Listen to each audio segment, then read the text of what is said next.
नमस्कार भाइयों और बहनों, स्वागत है आपका जंगली मेडिसिन में।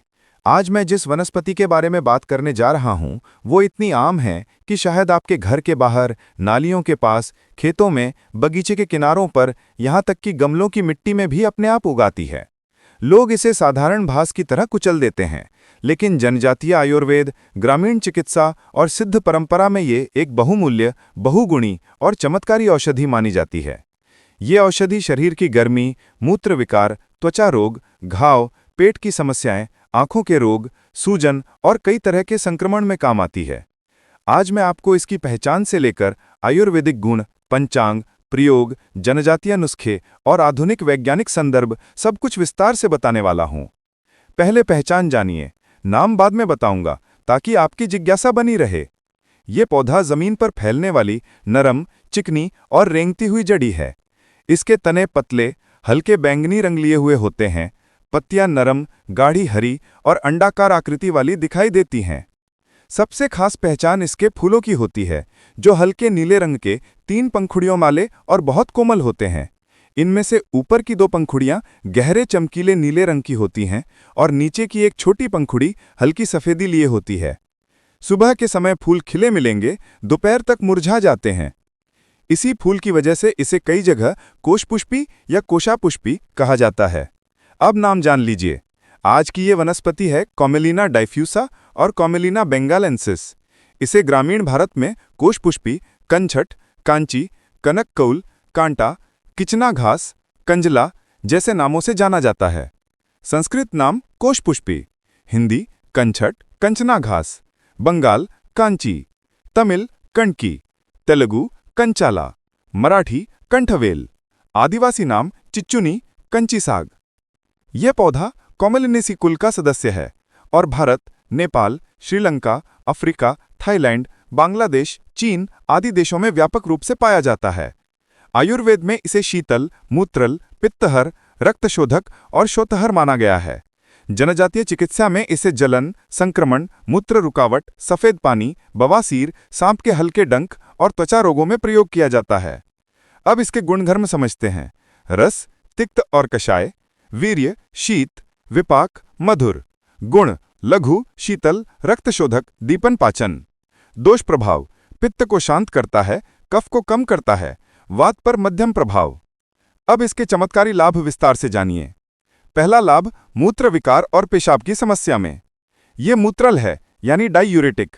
मूत्र में जलन, कम पेशाब, यूरिन इन्फेक्शन, पेशाब रुकना, पेशाब का पीला संग होना, इन सब में इसका पत्ती स्वरस लाभ देता है। जनजातीय समुदाय 10 से 15 मिली पत्ती का रस दिन में 2 बार पीते हैं।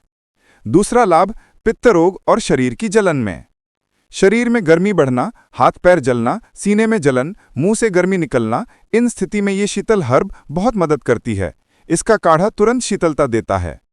तीसरा लाभ, आंखों के रोग। कॉमेलिना बेंगालेंसिस की पत्तियों का ताज़ा रस लाल आंखें, जलन और नेत्रदाह में आई ड्रॉप की तरह प्रयोग किया जाता था। इसका स्वरस नेत्र रोगों में उपयोग कबूत सिद्धांत से मिलता है, क्योंकि इसका फूल नीला होता है। यह नेत्रों की पित्तता को शांत करता है। चौथा लाभ, त्वचा रोग और जलन में। दाद, खाज, खुजली, हल्के फंगल, बैक्टीरियल संक्रमण में यह पौधा अत्यंत लाभकारी है। पत्तियों का लेप त्वचा को तुरंत ठंडक देता है। पांचवा लाभ, घाव भरने में। इसकी पत्तियों में प्राकृतिक एंटीसेप्टिक गुण हैं। ग्रामीण क्षेत्रों में इसकी पत्तियां कुचलकर सीधे घाव और कटे फटे हिस्सों पर लगाई जाती हैं। छठा लाभ, पेट की समस्याओं में।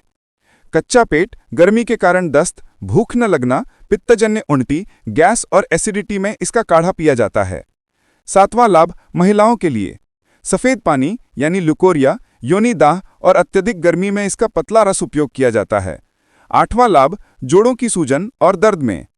इसमें एंटी इन्फ्लेमेटरी गुण पाए जाते हैं। गठिया और जोड़ों की हल्की सूजन में इसका लेप राहत देता है। नौवां लाभ, बुखार में। शरीर की गर्मी कम करता है और पसीना लाकर तापमान घटाता है। अब इसके स्थानीय नुस्खे। बंगाल में पत्तियों का रस मधुमेह की शुरुआती स्थिति में दिया जाता है। उड़ीसा में ताज़ी पत्तियां हल्के नमक के साथ घाव पर रखी जाती हैं। झारखंड में इसका पत्ती स्वरस फेफड़ों की गर्मी और खांसी में दिया जाता है। दक्षिण भारत में इसके बीजों का उपयोग मूत्रकृच्छ यानी यूरिनरी ऑब्स्ट्रक्शन में किया जाता है। अब इसके उपयोग की विधि और मात्रा समझिए। काढ़ा 10 ग्राम पत्ते 200 मिली पानी में उबालकर 50 मिली दिन में 2 बार। पत्ती रस 10 से 15 मिली। लेप ताजी पत्तियों को पीसकर प्रभावित स्थान पर त्वचा में 20 मिनट तक लगा रहने दें।